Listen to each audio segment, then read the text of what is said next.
Sir Tiruvallur மாவட்டத்தில் பார்த்தீங்கன்னா 2 மகன்களும் சேர்ந்து இன்சூரன்ஸ் பண்ணதுக்காக தன்னுடைய அப்பாவையே கொலை பண்ண பார்த்துருக்காங்க சார். இந்த கேஸை பற்றி சொல்லுங்கள் சார். ஆக்சுவலாக சினிமாவில் தான் நீங்கள் நிறையா பார்த்துருப்பீங்க. ஆக்சுவலாக கேரளாவில் இதுக்கு முன்னாடி ஒரு சம்பவம் நடந்திருக்கு. ஒரு 4 years பேக் கன்விக்ஷன் கொடுத்துருக்காங்க. ஒய்ஃப் அது மாதிரி பண்ணியிருக்காங்க. திருவள்ளூர் மாவட்டம் புதட்டூர்பேட்டை தண்ணீர் குளத்தை சேர்ந்தவர் கணேசன், 56 வயசு. இவர் மேல்நிலைப்பள்ளி, அரசு மேல்நிலைப்பள்ளி உமன்ஸ், அதாவது பெண்கள் அரசு மேல்நிலைப்பள்ளியில் லேபர் அசிஸ்டண்ட்டாக இருந்திருக்கிறாரு. அதனால் 2 பசங்களும் கல்யாணம் ஆகிட்டு, மோகன்ராஜ் ஒருத்தர், மூத்தவர் ஹரிகரன், 2 பேரும் கல்யாணம் ஆகிடுச்சு. ஒரே வீட்டில் தான் கூட்டு குடும்பம் வச்சு வந்திருக்காங்க. எல்லாம் நல்லா தான் போயிட்டு இருந்திருக்கு. பட் இன் மீன் டைம் பார்த்தீங்கன்னா, இந்த கடந்த வாரம் ஒரு 15 நாள் பிஃபோர் அவருக்கு ஒரு நலப்பம்பு கிடைக்குது. யாருக்கு? கணேசனுக்கு. அதில் அவர் பழிச்சிக்கிறாரு, ஒன்றும் ப்ராப்ளம் இல்லை. அதுக்கப்புறம் பார்த்தீங்கன்னா, இந்த சம்பவத்தை நீங்கள் ராத்திரி பார்த்தீங்கன்னா கட்டுவீரியன் பாம்பு கடிச்சு அவர் மருத்துவமனைக்கு கொண்டு போகிறாங்க. ஆக்சுவலாக மருத்துவமனையில் போனோன்னா வீட்டிலே இறந்துடுறாரு. கட்டுவீரியன் பாம்பு வீட்டிலே தான் அடிக்கப்பட்டு கிடக்கு, கழுத்தில் கடிக்குது. பிஎம் ஆட்டாப்சி ரிப்போர்ட் ஆல்சோ கட்டுவீரியன் பாம்பு கடிச்சிட்டு அப்படிங்கிறது வரைக்கும் எந்த டவுட் இல்லை. அக்கம் பக்கத்தில் உள்ளவங்க பாம்பு கிராமங்களில் கடிக்கிறது போகிறது வருது, எல்லா இடத்துலையும் இயல்பு தானே. பாம்பு இல்லாத இடம் எங்கே இருக்குது? இது எல்லாமே அக்கம் பக்கம் எல்லாருமே பாம்பு கடினால இறந்துட்டாரு அப்படின்னு ஃபைனலைஸ் பண்ணிட்டாங்க. மீன் டைம் பார்த்தீங்கன்னா, கடந்த ஒரு 4-5 மாதங்களுக்குள்ள அவர் மேலே ஒரு 3 கோடி 3.5 கோடி ரூபா பக்கம் டேம் பாலிசின்னு சொல்லுவாங்க தெரியுங்களா, அது போடப்பட்டிருக்கு. இன்சூரன்ஸ் பாலிசி, டேம் பாலிசி போடப்பட்டிருக்குது. இதுபோக அந்த குடும்பத்துக்குள்ளே 8 இன்சூரன்ஸ் பாலிசி போட்டுருந்துருக்காங்க. இது இன்சூரன்ஸ் கம்பெனிக்கு டவுட் வந்துருச்சு. இன்சூரன்ஸ் கம்பெனிக்கு நல்ல நாளே பணத்தை கொடுக்க மாட்டாங்க அவங்கள்ட்ட.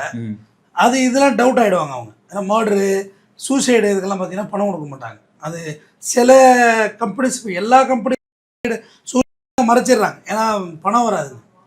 அப்போ என்ன இப்போது இன்சூரன்ஸ் கம்பெனி வடக்கு மாநில ஐஜி அஸ்ரா கார்த் இருக்கார்ல, அவர்கிட்ட போய் சொல்கிறாங்க, இந்த மாதிரி ஒரு சம்பவம் சார். அது இப்போ 22ஆம் தேதி நடந்தது அந்த சம்பவம்.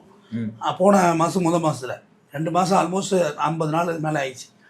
அப்போ சார் சந்தேகமாக இருக்குது, ஏன்னா அவங்க வீட்டில் உள்ளவங்களை வந்து கேட்பாங்களே இன்சூரன்ஸ் கம்பெனிக்காரங்க, தோணை பணத்தை தூக்கி கொடுத்துருவாங்க.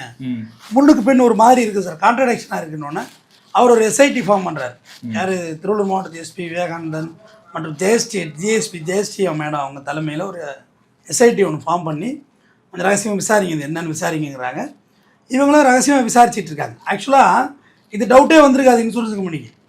நீங்கள் இன்சூரன்ஸ் பணம் எங்கே, எங்கள் அப்பா செத்து 2 மாதம், எங்கடா எங்கள் அப்பா பணம் அப்படிங்கிற மாதிரி 2 மாதம் ஆச்சு, பணம் எங்கன்னா அவங்க ரொம்ப ட்ரிகர் ஆகிட்டு 3.5 கோடி ரூபாய் 3.5 கோடி ரூபாய் இல்லை, 1 கோடி 2 கோடி இல்லை, 3.5 கோடி அவங்க இன்சூரன்ஸ் கம்பெனிக்காரர்கள் ட்ரிகர் ஆகிட்டாங்க. ஏன்னா அது சில ஃபார்மாலிட்டிஸ் இருக்குது, உடனே எடுத்து கொடுக்க மாட்டாங்க. எப்படின்னு தெரிஞ்சு 5 மாதம் 1 வருஷம் கூட ஆக்கிற கம்பெனிஸ்லாம் இருக்காங்க.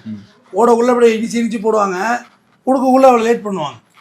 அப்போ உடனே அதில் தான் ட்ரிகர் ஆகிடுறாங்க. அவங்க ட்ரிகர் ஆகி அஸ்ராகாரத்தை போய் பார்த்தோன்னா அவர் எஸ்ஐடி ஃபார்ம் பண்ணி விசாரணையில் கூப்பிட்டு ஹரிகாரனையும் மோகன்ராஜ் தான் மூத்தவர், 2 பேரையும் கூப்பிட்டு வச்சு விசாரிக்கிறாங்க. விசாரணை இல்லைங்க, எங்கள் அப்பா பாம்பு தாங்க செத்துட்டாரு அப்படின்றத பிளான் பண்ணுறாங்க. சரி ரைட்டு, நீ வாப்பா ராஜா அப்படின்னு அனுப்பிட்டாங்க.